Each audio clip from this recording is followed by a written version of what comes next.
जय जय रघुवीर समर्थ। ओम आदिनारायणं विष्णुं ब्रह्माणं च वसिष्ठकं श्रीरामं मारुतिं वन्दे रामदासं च श्रीधरं।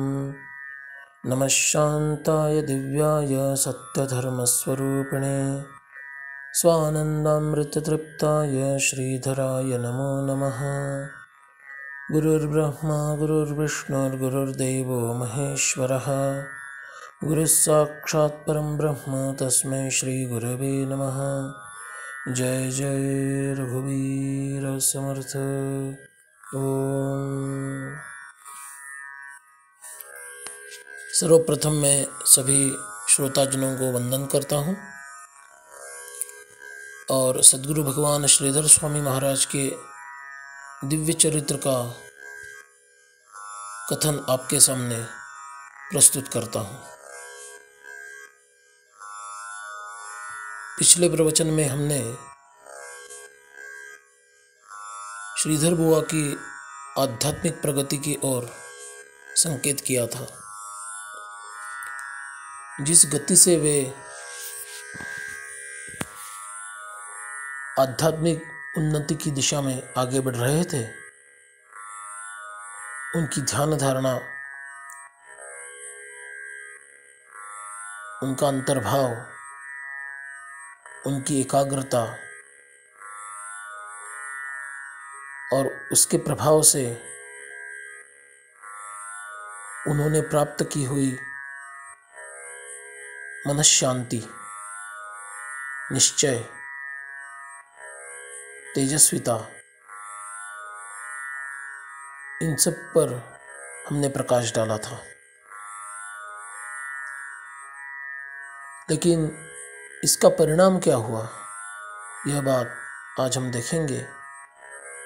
और उसके बाद उन्हें कड़ी परीक्षाओं को पार करना पड़ा, यह बात भी आज हम देखेंगे। ऐसे ही एक दिन श्रीधर बुआ समाधि मंदिर के निकट मंडप में एक कोने में एकांत स्थान पर शांति से हृदय में सद्गुरुदेव के ध्यान का अभ्यास कर रहे थे। सद्गुरुदेव के चरणों में उन्होंने ध्यान लगाया था और यकायक उन्हें हजारों चंद्र मानो उग चुके हों और उनकी धवल श्वेत ज्योत्सना, वह प्रकाश उन्हें साक्षात समाधि से प्रकट होता हुआ प्रतीत हुआ।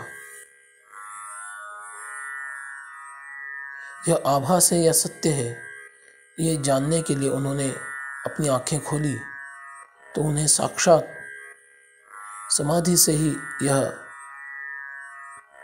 श्वेत वर्ण का धवल प्रकाश एक गोलाकार चक्र में दिखाई पड़ा और कुछ ही क्षणों में इस गोलाकार चक्र में से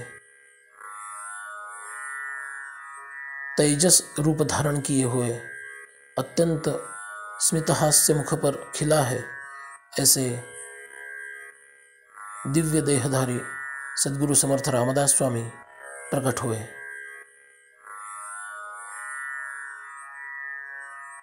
श्रीधर बुआ तो भाव विभोर हो गए।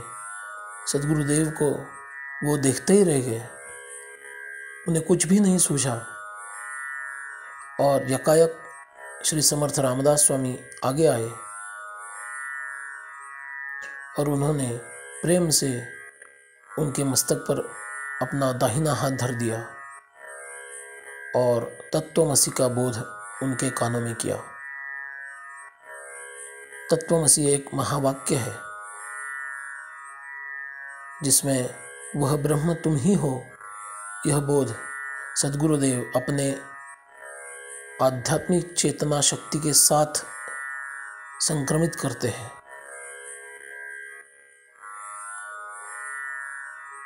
समर्थ रामदास जी ने ही मनोबोध में कहा है, तया दर्शने स्पर्शने पुण्य जोड़े, तया भाषणे नष्ट संदेह मोड़े। ऐसे दिव्य पुरुष के दर्शन मात्र से, स्पर्श मात्र से ही अनेकों जन्मों के अर्जित पुण्यों का प्रकटीकरण होता है और उसके भाषण से, उसके उपदेश सुनने से सभी संदेह नष्ट हो जाते हैं। यही अनुभव श्रीधर बुआ को आया और यह तत्वमसी का बोध सुनकर वो गहरी ध्यानावस्था में चले गए। जब वे देहबोध पर आए तब पूर्व की ही भांति समाधि मंदिर और समाधि स्थान जैसा के वैसा था और इस दिव्य अनुभव को आनंद विभोरता से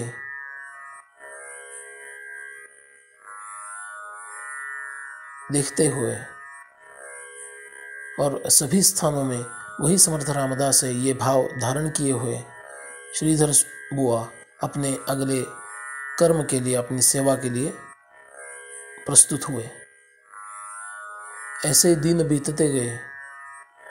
श्रीधर बुआ की साधना और कठोर होती गई और सूक्ष्म होती गई और अंतर्मुख होती गई, किंतु अब परीक्षा की घड़ी समीप आई थी।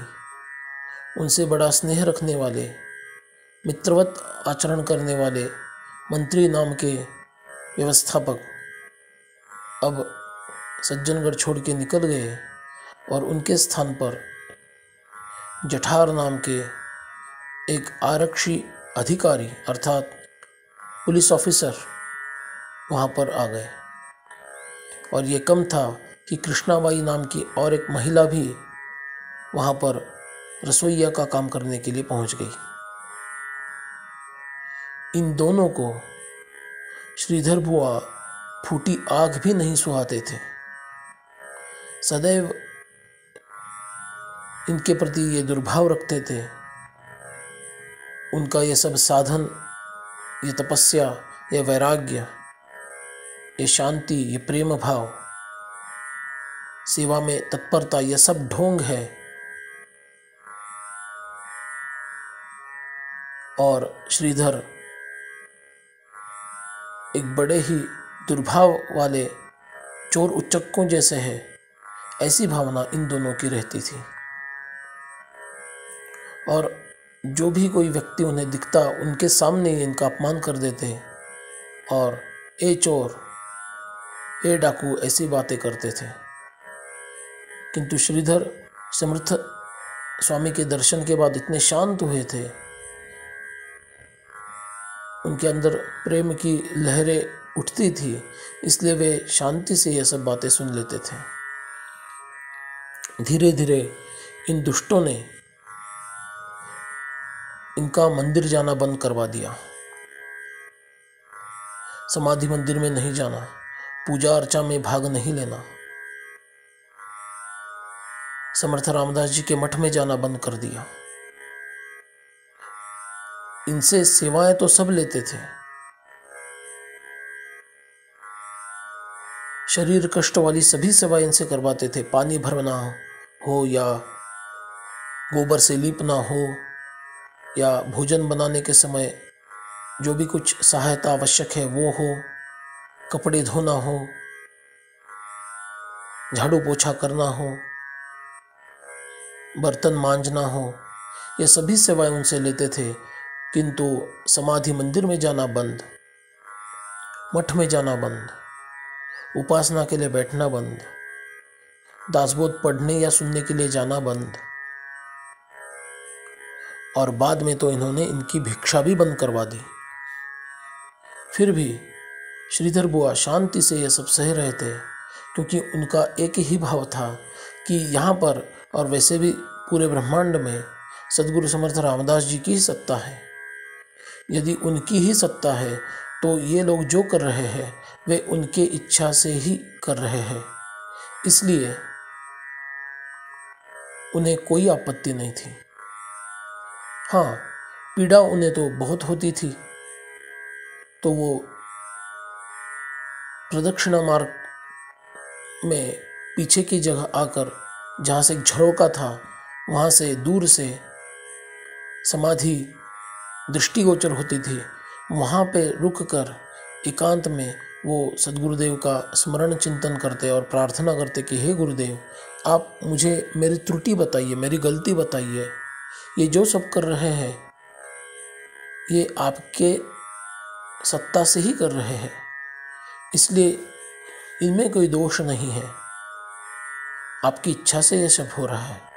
यदि आपकी इच्छा से यह सब हो रहा है तो निश्चय ही मुझ में कोई त्रुटि रह गई है, इसलिए आप मुझे अपने सन्निकट आने नहीं दे रहे हैं। मेरी त्रुटि आप मुझे समझा दीजिए, मैं वो त्रुटि ठीक कर लूँगा और पुनः आपकी सेवा में लग जाऊँगा। कुछ महीने इस प्रकार से बीत गए। श्रीधर बुआ कहीं से तो कुछ फल वल ले लेते थे, भिक्षा तो उनकी बंद ही कर दी थी। कोई कहीं से दूध लाके देता था और ऐसी विपन्न दुर्वस्था में भी वो शांति से रहने का प्रयास करते थे और कर पाते थे। ध्यान धारणा भी करते थे। बापू साहब महाराज नाम के समर्थ के घराने के वंशज वो उस गद्दी पे थे। वो प्रायः चाफल नाम के स्थान पर या सातारा में रहते थे। कुछ सद्भावना युक्त लोगों ने उनके पास ये जठार और कृष्णाबाई की शिकायत की और श्रीधर बुआ के साथ इनका दुर्वर्तन उन्हें बताया। पहले भी उनके पास बहुत सी शिकायतें आई थी, इसलिए उन्होंने पत्र लिख दिया और पत्र में कहा कि जिन लोगों के हाथ में ये पत्र है उन लोगों को पूरा कारोबार सौंपकर आप दोनों सज्जनगढ़ का तत्काल त्याग करें। इन लोगों ने वह पत्र बापू साहब महाराज की स्वाक्षरी के साथ जो पत्र था वह उनको दिखाया और जठार और कृष्णाबाई इन दोनों को सज्जनगढ़ का त्याग करना पड़ा। उनका त्याग कर देने के बाद पुनः श्रीधर स्वामी की पूर्व की ही भांति सेवा, समाधि मंदिर में जाकर समाधि का अभिषेक आदि पूजा विधि में सहभाग लेना, मठ में जाकर वहाँ पर वंदन करना, ध्यान धारणा करना, यह दैनंदिन कार्य पुनः प्रारंभ हो गया। मोकाशी नाम के एक काली जादू का अभ्यास करने वाले व्यक्ति भी सज्जनगढ़ पे थे, जो मन ही मन श्रीधर बुआ का द्वेष करते थे। उनके मन की शांति, उन्हें मिलने वाला सम्मान, उससे ये आहत थे और एक दिन इन्होंने ये निश्चय किया कि श्रीधर बुआ पे आज हम काली जादू का प्रयोग करेंगे। रात में श्रीधर बुआ समाधि के स्थान पर ध्यान धारणा करते बैठे थे, तब इन्होंने एक यक्षिणी को भेज दिया। वो यक्षिणी अट्टहास करते हुए श्रीधर बुआ के दिशा में दौड़ती हुई गई, मानो उनको मारने के लिए ही वो गई थी। तत्काल श्रीधर बुआ ने आंखें खोली। उनके पास में समर्थ स्वामी का तीर्थ था, उनके कटोरे में वो रखा था। वो तीर्थ लेके श्रीधर बुआ ने उस यक्षिणी पे उस छिड़क दिया और यक्षिणी जोर से आवाज़ करती हुई, डर के मारे भागती हुई वहाँ से मंदिर से बाहर निकल गई। किंतु थोड़ी देर बाद मोकाशी जहाँ पे थे, रात में विश्राम कर रहे थे, वहाँ पे उन्हें योग दंड से कोई जोर से पीट रहा है, इसका अनुभव होने लगा और वो चिल्लाने लगे। लोग इकट्ठा हो गए, क्या हुआ क्या हुआ। उन्होंने कहा, मैंने दुर्वर्तन किया है, मैंने अपराध किया है, समर्थ स्वामी का अपराध किया है, मैंने श्रीधर बुआ पे यक्षिणी का प्रयोग किया है। संभवतः वह मेरा प्रयोग विफल हुआ है, किंतु मुझे ये प्रतीत हो रहा है कि साक्षात रुद्रावतारी हनुमंत के अवतार श्री समर्थ गुरुदेव मुझे पीट रहे हैं। श्रीधर बुआ को जल्दी बुलाइए, नहीं तो मेरी खैर नहीं। सभी लोग दौड़े, श्रीधर बुआ को बताया क्या हुआ है। श्रीधर बुआ भी वहाँ पर दौड़े। वो चिल्ला रहे हैं यही दिख रहा था, किसी को योग दंड नहीं दिख रहा था जो श्रीधर बुआ को दिख रहा था। श्रीधर बुआ ने प्रणाम किया उस दिशा में और समर्थ महाराज की, रामदास स्वामी की मन ही मन प्रार्थना की और कहा कि हे स्वामी, ये आपका ही बालक है, इसे क्षमा कर दीजिए, इसे क्षमा कर दीजिए, ये पुनः ऐसे नहीं करेगा। और उसी क्षण